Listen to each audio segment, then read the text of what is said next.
নমস্কার। আজ 25শে বৈশাখ, বিশ্বকবি রবীন্দ্রনাথ ঠাকুরের জন্মদিন।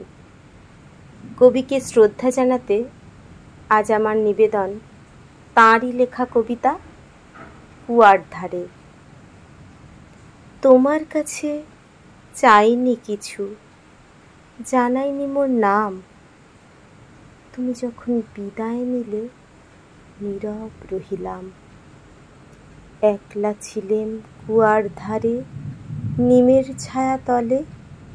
কলস নিয়ে সবাই তখন পাড়ায় গেছে চলে। আমায় তারা ডেকে গেল, আয় গো বেলা যায়। কোন আলসে রইনু বসে কিসের ভাবনায়। পদধ্বনি শুনি নাই গো কখন তুমি এলে। কইলে কথা ক্লান্ত কণ্ঠে করুণ চক্ষু মেলে। তৃষাকাতর পান্থ আমি শুনে চমকে উঠে জলের ধারা দিলেম ঢেলে তোমার করপুটে। মরমরিয়া কাঁপে পাতা, কোকিল কোথা ডাকে। বাবলা ফুলের গন্ধ ওঠে পল্লী পথের বাঁকে।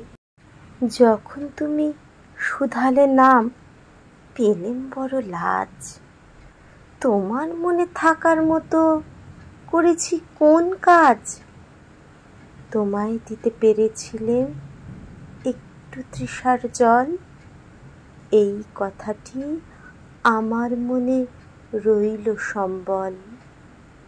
কুয়ার ধারে দুপুর বেলা তেমনি ডাকে পাখি, তেমনি কাঁপে নিমের পাতা। আমি বসেই থাকি। নমস্কার।